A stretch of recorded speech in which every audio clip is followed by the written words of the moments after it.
नरेंद्र मोदी एक बार फिर पीएम पद की शपथ लेने जा रहे हैं। एनडीए के सभी सहयोगी दलों का समर्थन उन्हें मिल चुका है।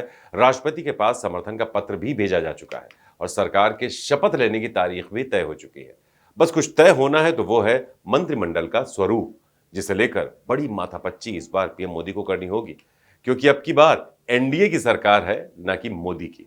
लिहाजा मोदी मंत्रिमंडल के नए रंग रोगन पर सबकी नजर है, खासकर यूपी की, जिससे पिछली बार मोदी सरकार में कई मंत्री बने थे। मोदी सरकार का एक और अध्याय शुरू होने वाला है, लेकिन इस बार केंद्र की सियासत में यानी कि मोदी सरकार में कुछ बड़ा होने वाला है।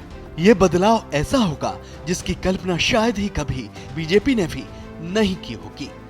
एक तरफ जहां सहयोगी दलों की उम्मीदों को मंत्रिमंडल में पूरा करना होगा, तो वहीं अपने सांसदों को भी मंत्रिमंडल में मोदी सरकार को इस बार जगह देनी होगी।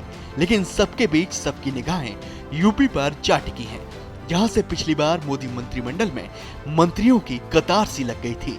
लेकिन इस बार 7 मंत्री चुनाव हार गए हैं और सांसदों की संख्या भी घट गई है, जिसके बाद ये सवाल उठने लगे हैं कि यूपी से इस बार मोदी अपने मंत्रिमंडल में किसको जगह देंगे या फिर किसको नहीं।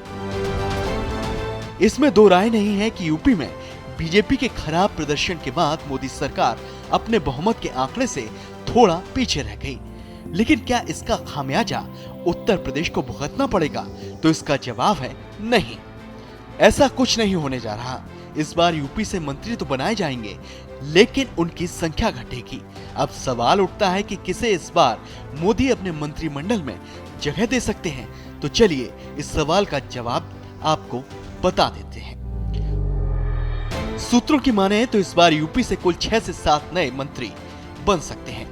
जिन सांसदों को मंत्री बनाए जाने की संभावना है, उसमें सबसे पहला नाम जितिन प्रसाद का आता है, जो कि पीलीभीत से जीतकर आए हैं। दूसरा नाम अगर इस लिस्ट में किसी का आ रहा है तो वो है दिनेश शर्मा का, जो कि राज्यसभा से सांसद हैं। सूत्रों की माने तो इन दोनों सांसदों को मंत्री बनाया जा सकता है।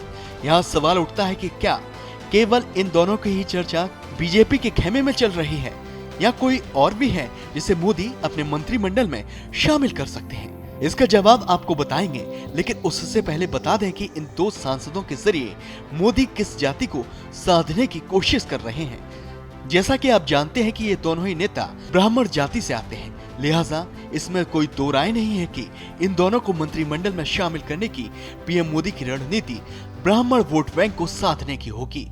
हालांकि अभी केवल ये नाम कयासों के बादल में तैर रहे हैं। वास्तविकता की धरती पर ये उतरेंगे या फिर नहीं, इसकी तस्वीर अभी साफ नहीं है। मंत्रिमंडल में केवल ये 2 चेहरे ही शामिल हो सकते हैं, ऐसा नहीं है। इनके अलावा बीजेपी दूसरे जातिगत समीकरणों को भी मंत्रिमंडल में साधने की पूरी कोशिश करेगी। लिहाजा उन सांसदों को भी मंत्रिमंडल में जगह मिल सकती है जो दूसरी जातियों से आते हैं। इस श्रेणी में जिन सांसदों के नाम आ रहे हैं, उनमें छत्रपाल गंगवार, भोला सिंह, पंकज चौधरी, सतीश गौतम, विनोद बिंद, अनूप वाल्मीकि रेस में आगे चल रहे हैं। इन सांसदों को भी मंत्री बनाकर मोदी ओबीसी और दलित वोट को अपने पाले में करने की कोशिश करेंगे, जिसके दूर होने के कारण इस बार उनकी सरकार को पूर्ण बहुमत नहीं मिल पाया अभी फिलहाल दिखता है। अब तो ये आने वाला वक्त बताएगा कि यूपी से इस बार कितने मंत्री मोदी मंत्रिमंडल में शामिल होते हैं और किसे बड़ी जिम्मेदारी मिल सकती है। लिहाजा बस कुछ दिनों का और इंतजार कीजिए, सारी तस्वीरें और मंत्रिमंडल का रूप रंग अपने आप साफ हो जाएगा। यूपी की हर खबर देखने और उनसे अपडेट रहने के लिए हमारे चैनल श्रेष्ठ यूपी को सब्सक्राइब और लाइक करें। साथ ही बेल आइकन को दबाना ना भूलें, जिससे हमारे हर वीडियो की जानकारी आप तक पहुंचती रहे।